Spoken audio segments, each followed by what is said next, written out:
Famille, justice, enfance.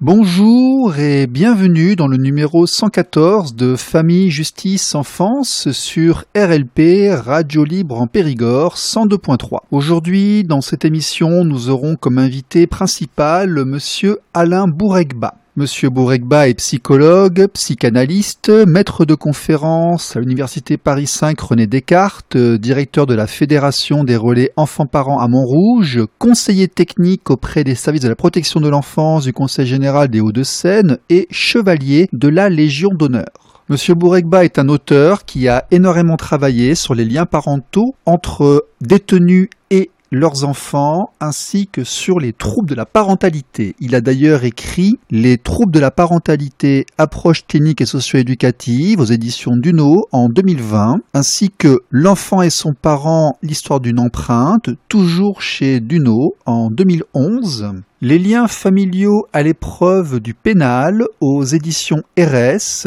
Monsieur Bouregba nous a fait l'honneur d'une interview. Vous comprendrez en l'écoutant qu'il a fourni énormément d'efforts. Il est à la fois peu disponible et surtout il est atteint d'un certain nombre d'incapacités qui font que sa parole est rare. Mais sur RLP, aujourd'hui, nous avons une exclusivité et nous aurons le privilège d'avoir ses réponses à nos questions. Mais tout d'abord, les actualités. Ne bougez pas, c'est juste après ça. RLP. Radio Libre en Périgord. Famille, justice, enfance. Maxime Wine a donc passé 2 semaines en haut d'une grue à Halluin dans le Nord. Le schéma est désormais habituel, il est accusé d'avoir été violent, la mère ne veut pas qu'il voie ses enfants, il n'y a aucune preuve, aucune condamnation, mais il ne les a pas vus depuis maintenant 4 ou 5 ans parce que c'est visiblement la parole contre parole et dans ces cas-là, on vous prive de vos enfants. Voici à ce sujet l'interview du maire d'Halluin, Jean-Christophe Détailleur. Ce que je puis vous dire, c'est que nous avons un personnel de grande qualité, notamment des psychologues, les services de la police qui sont en train de gérer cela, car nous souhaitons éviter absolument un drame, que cette personne se suicide. Il s'agit vraiment d'une séparation extrêmement douloureuse. La maman ne souhaite pas reprendre contact avec ce monsieur, et ce monsieur serait responsable de gestes violents. Donc vous voyez que c'est un dossier très très très complexe. Une ville telle que la nôtre ne peut pas gérer cela. Nous faisons totale confiance aux RAID, aux équipes de police et surtout aux équipes médicales spécialisées pour tenter de convaincre ce monsieur de descendre de la grue, car nous voulons à tout prix éviter un drame. Notre commune de 21 000 habitants, bien évidemment, ne peut pas agir directement. Ce sont donc les services médicaux et de police qui prennent en charge cela. Je crois que ceci doit être traité uniquement par des gens habilités à gérer ce type de situation extrême. Voilà. Heureusement, tout est bien qui finit bien et Maxime est redescendu de sa grue. Espérons que ceci lui permettra d'avoir au moins un accès à ses enfants. En bref, le père qui avait passé 11 jours en haut d'une grue à Halluin est sorti de garde à vue cet après-midi. Selon l'Actu, il est convoqué au tribunal le 9 mars prochain pour menace de mort sur un policier et dégradation dans la grue. L'homme qui avait fait ce geste, c'était pour retrouver ses 2 filles qu'il n'a pas revues depuis 4 ans. Il proteste notamment contre le système judiciaire, responsable selon lui de la perte de la garde de ses enfants. RLP. Radio Libre en Périgord. Famille, justice, enfance. Actualité toujours.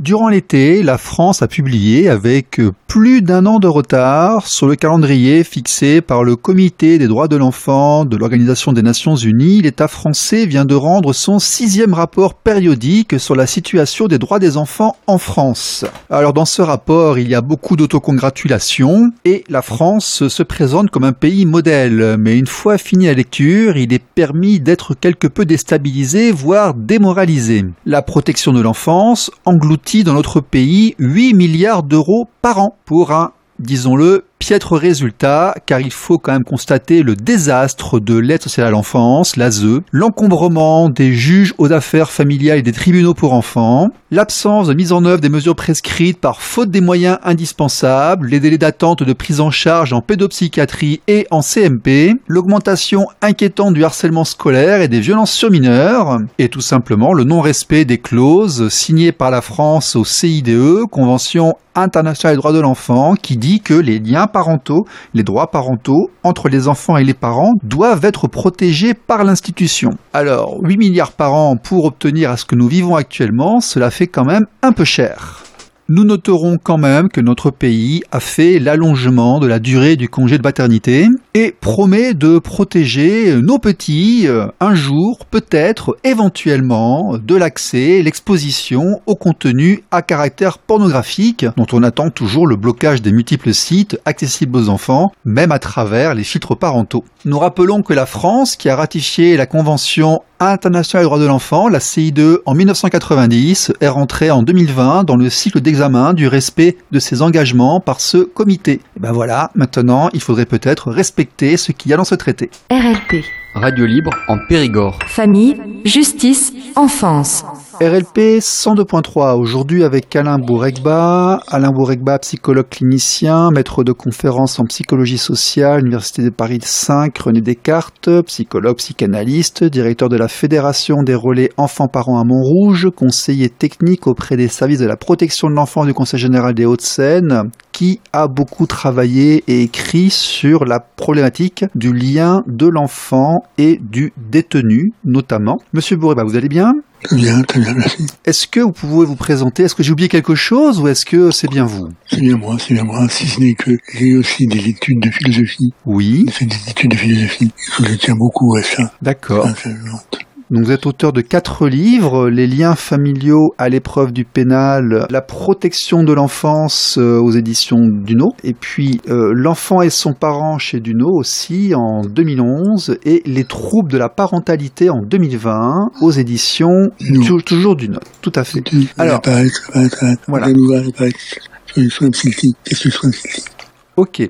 Alors, ce qui m'intéresse, ce que j'aimerais que vous nous expliquiez, parce que vous avez fait un très grand travail intellectuel sur cette question-là, quelles sont les incidences sur l'enfant des séparations parentales lorsqu'un enfant n'a plus accès à ses parents? Qu'est-ce que ça signifie pour lui? Ça signifie socialement, quelles que soient les conditions de la séparation, si ça entrave le processus de séparation naturel. Tout entrave au contact avec le parent, entrave étonnamment le processus de séparation naturelle. C'est que le grandir, c'est se séparer. Et se séparer, c'est normal. Et quand c'est provoqué de façon réelle et précocement dans le vie de l'enfant, ça l'empêche d'arriver à son terme, ce processus de séparation. Finalement, c'est un paradoxe. Plus on sépare, plus on d'ailleurs parler d'éloignement, plus de séparation, et plus on éloigne l'enfant de son parent, plus il devient difficile de s'en séparer psychiquement. C'est ça le grand paradoxe. Robert Desnos écrit tout ça, mais sont fabuleux en disant, plus tu t'éloignes, plus ton enfant s'agrandit. Mais c'est exactement ça. Plus la parent s'éloigne, plus son enfant grandit dans l'esprit de son enfant. Et plus cette ombre est grande, plus en plus l'enfant est un pas dire de choses, pas parler de son parent, plus cette ombre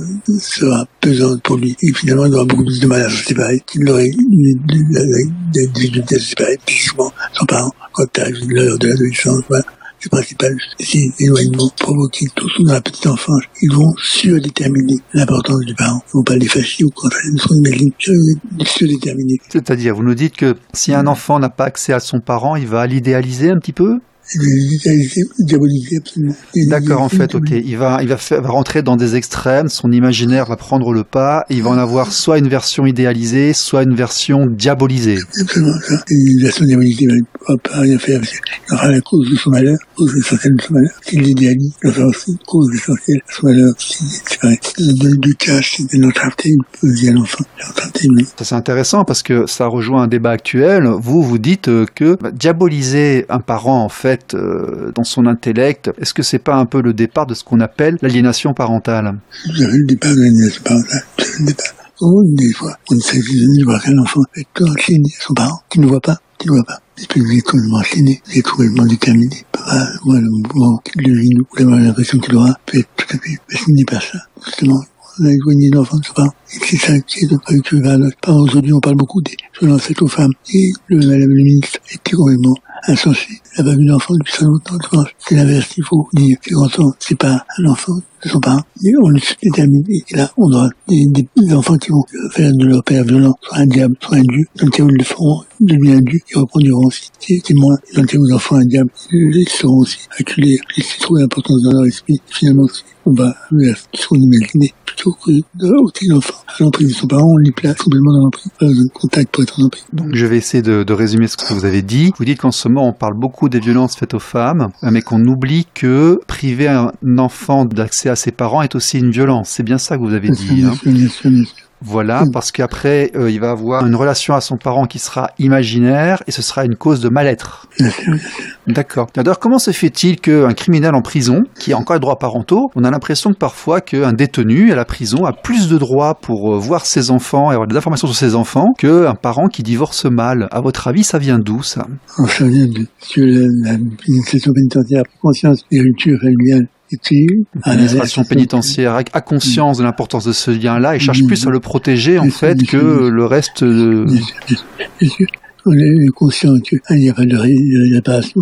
La détenue qui ne sépare pas en tant que parent, c'est la première responsabilité qu'on a, c'est la responsabilité des proches. Ensuite, on peut avoir la responsabilité plus importante du quartier, de la communauté, ensuite le pays. C'est la responsabilité beaucoup de relations entre parents. Et quand un homme est responsable de ses enfants, il y a un citoyen en devenir. Ça s'était bien compris par les Américains, même Bush, qui voulait financer des programmes d'aide pour maintenir les relations familiales, alors qu'en même temps, il avait trouvé de s'opposer à l'interdiction de la peine de mort chez l'enfant. D'accord, donc vous dites en fait que le système pénitentiaire sponsorise d'ailleurs et fait des dépenses pour maintenir les relations parentales entre les détenus et leurs enfants, alors que dans le même temps, les tribunaux, eux, ont plutôt tendance à couper ces relations. C'est ça ? C'est dans l'importance du lien pour la réinsertion. Oui. Aussi, les services rendent des gens meilleurs. Quand ils maintiennent leurs liens familiaux, ils le sont à la sortie plus responsable. Sortir responsable de ces liens familiaux, c'est déjà être une situation de réparer autant les citoyens. Si on n'est pas responsable de ces enfants, on ne peut pas être réparé autant les citoyens. C'est au niveau de la responsabilité. D'accord. En fait, on n'est pas assez responsable, on ne prend pas assez soin des liens familiaux, c'est ça ? C'est ça. RLP. Radio libre en Périgord. Famille, justice, enfance. Alors, effectivement, c'est la question d'après. Nous, on a l'impression au niveau associatif que les droits parentaux, parce qu'en fait, les droits parentaux, c'est le droit, ça marche dans les deux sens, hein. C'est le droit de l'enfant à avoir accès à ses parents, c'est le droit du parent à accéder à ses enfants, n'est pas vraiment protégé par la société. Qu'est-ce que vous en pensez ? C'est pas du tout protégé, non. Vous avez dit pas du tout protégé, c'est ça ? Non, pas du tout protégé. C'est D'accord. une hostilité actuelle, c'est de la famille, Il y a une hostilité par rapport au niveau de la famille, vous constatez ? Les propos de Madame Borne, la ministre de l'égalité entre les femmes, extrêmement aberrant. C'est un scandale. C'est la revient sur tous les principes fondamentaux qui font notre éthique depuis deux millénaires. Ça, c'est vrai. Ouais, vous critiquez Madame Borne et ses déclarations, effectivement. Oui. Elle dit qu'il faut une liste d'exception. Exception, c'était une liste d'exception. Il n'y a pas de d'avoir une liste d'exception. Puis, pourquoi serait-on mauvais à partir d'un acte? Bien sûr qu'il y a des parents condamnables quand il a rappelé son épouse. Bien sûr qu'il est condamnable quand il a fait ceci. Est-ce qu'on doit les déterminer à ne plus être capable parce qu'il a fait ça. Pourquoi serait-on déterminé par rapport à un acte et pourquoi? Parce qu'on a fait quelque chose à un moment donné, on ne serait plus capable d'éduquer un enfant ensuite. C'est ça, en fait. C'est exactement ça. On ne peut pas qualifier la personne à partir de ces actes. On ne peut pas qualifier la personne à cause d'un incident. Non, pas de ces actes. On est l'acte condamnable, il doit être condamné et réprimé, mais on ne peut pas réduire la personne à ces actes. C'est une chose qui n'existe pas en Occident. C'est le principe qui s'autodistingue, si vous voulez. On ne peut pas réduire la personne à ces actes. On ne peut pas réduire la personne à ses actes. En Occident, on ne fait pas ça. D'accord. Non, on ne fait pas ça. Ouais. La justice, en Occident, est montée sur la distinction qu'on fait entre l'acte et la personne. On juge la personne, on juge pas l'acte. On juge l'acte, capacité de la personne à adhérer à son acte. Et ça, c'est important. C'est pour ça qu'on n'est pas dans une tradition de vengeance, de différence de la justice de vengeance à partir de ce principe-là. Et là, balayer tout ça, on prononce à ce principe sacré, qui fait la justice en Occident, qui n'est pas la loi du talion, qui est une progression de la civilisation énorme. Et quand on dit qu'il y a de mauvais pères, on n'est pas mauvais pères. Tout le temps, on n'est pas mauvais père. Et puis c'est pas nous qui est mauvais père, c'est l'enfant lui-même. C'est l'enfant de dire qu'il est mauvais père. On n'a pas à le dire pour lui. Il y a pour lui ce qui fait porter le poids de nos rancœurs, de nos affectifs. C'est pas du tout comme ça qu'on fait. On est des enfants. C'est pas en lui disant que son père est mauvais. C'est en lui disant que s'il a péché à la pas bien, c'est en lui disant qu'il est mauvais. Tu vois, c'est ni l'ambivalence de l'enfant. L'ambivalence de l'enfant qui peut être très tendre en attaché à son père, et en même temps, en colère contre son père. C'est son ambivalence, ça veut dire que son père est mauvais. Et si lui a du sentiment vis-à-vis de son père, on est dans une situation dramatique, il n'y a pas d'autre solution qu'il lui donner raison, et de lui qu'il a aimé son père, il lui est tort, et il donne raison à son père. Quelqu'un, on sait, on résout pour lui, on contraint simplement son ambivalence, il peut du lourd encore. D'accord, donc si je comprends bien, vous dites que même si l'enfant est en colère contre son père ou que à un moment donné, le père a eu des actes qui n'étaient pas forcément bons. Il est scandaleux de rompre les liens entre un parent et un enfant, et inversement, ce qui correspond à ce que j'ai entendu ici lors de plusieurs intervenants. Et moi, ce qui m'intéresse, c'est que vous avez fait votre travail par rapport à des personnes qui, eux, se sont vraiment mal conduites pour de vrai, parce qu'elles sont en prison. Et donc, nous, dans l'environnement des divorces, où parfois on a un problème, c'est-à-dire qu'on n'a pas des droits de visite qui sont honorés, ou alors on a des dénonciations et autres, parfois on n'arrive pas à avoir les enfants. Et vous trouvez ça scandaleux, et vous trouvez que ce n'est pas à la société d'oblitérer les relations parentales. Non, voilà. D'accord. Bon. Quand elle le fait, c'est affreux. C'est affreux, on ne sait pas du tout où va ce genre de totalitarisme. Toutes les sociétés totalitaires ont été des nuages contre la famille. Ah oui, vous employez carrément le terme de société totalitaire vis-à-vis de la famille. Bien sûr, bien sûr.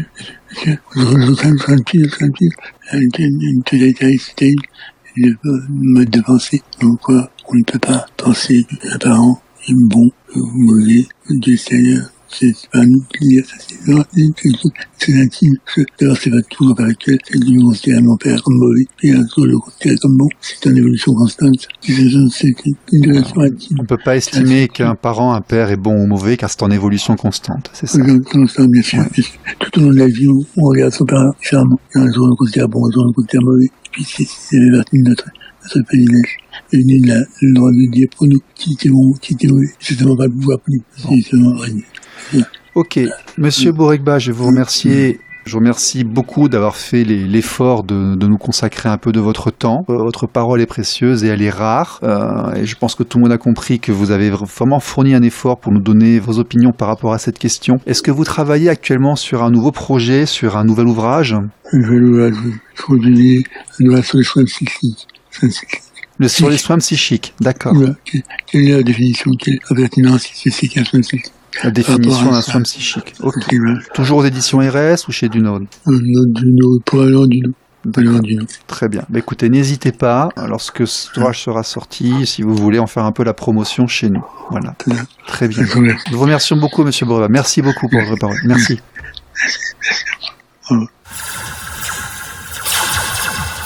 Voici maintenant la chanson de la semaine. Famille, justice, enfance.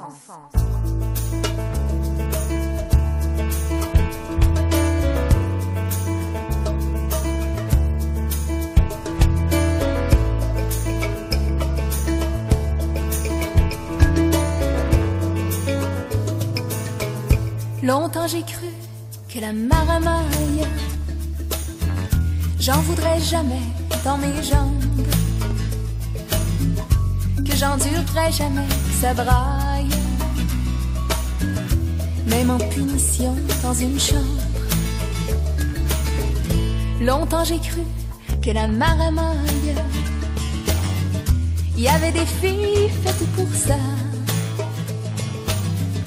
et qu'elle méritait des médailles.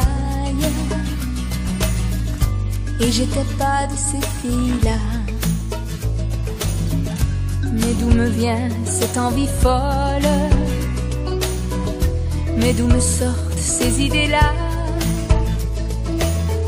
Cette passion des cours d'école, cet attendrissement que voilà. Je m'émeus devant les femmes enceintes qui magasinent les berceaux, qui ont les seins gros comme ma crainte d'avoir toute la marmaille à dos. Toutes mes certitudes s'écroulent, je veux de la marmaille. À moi je veux moucher les petits nez qui coulent, je veux mettre ça en pyjama. Je veux que ça crie, je veux que ça saute, que ça brise des matelas. Et je veux que ça salisse des chaises hautes, je veux de la marmaille à moi.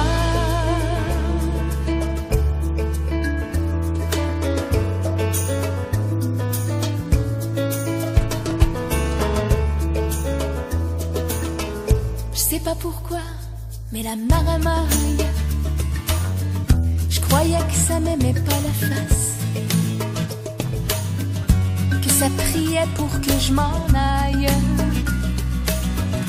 Quand j'arrivais dans leur espace, longtemps j'ai cru que la maramaille, j'en aurais jamais sur les bras, que j'avais ni le cœur ni les entrailles assez solides pour porter ça. Je m'émeus devant les femmes enceintes qui magasinent les berceaux, qui ont les seins gros comme ma crainte d'avoir toute la marmaille à dos. Toutes mes certitudes s'écroulent, je veux de la marmaille. À moi je veux moucher les petits nez qui coulent, je veux mettre ça en pyjama, je veux que ça crie, je veux que ça saute, que ça brise des matelas, et je veux que ça salisse des chaises hautes, je veux de la marmaille. À moi je veux nettoyer les genoux qui saignent, je veux de la marmaille. À moi je veux que ça bouge, je veux que ça se plaigne, je veux emmener ça au cinéma, je veux ressusciter le Père Noël, je veux que ça y croit, je veux que ça attrape la varicelle, je veux de la marmaille. À moi mon univers a basculé, je veux de la marmaille. À moi. Et c'est depuis que t'es arrivé, je veux de la marmaille, je veux de la marmaille de toi.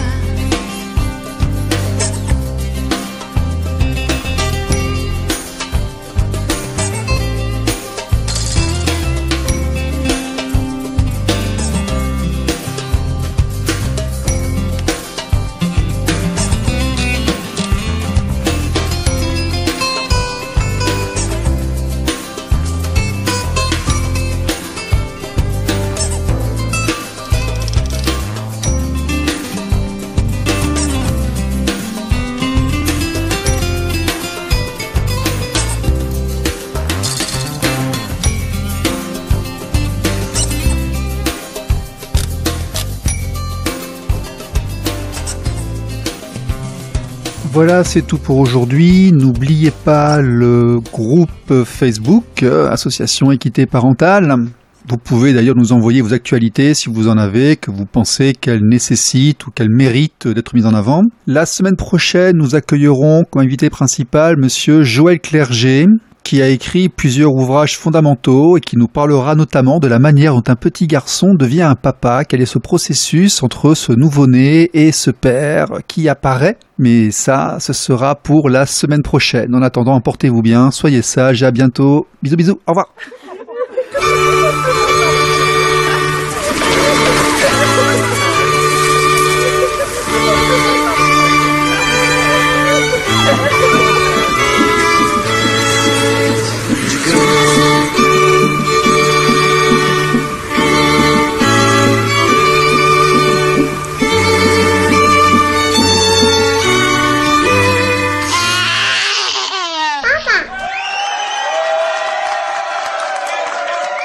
Famille, justice, enfance.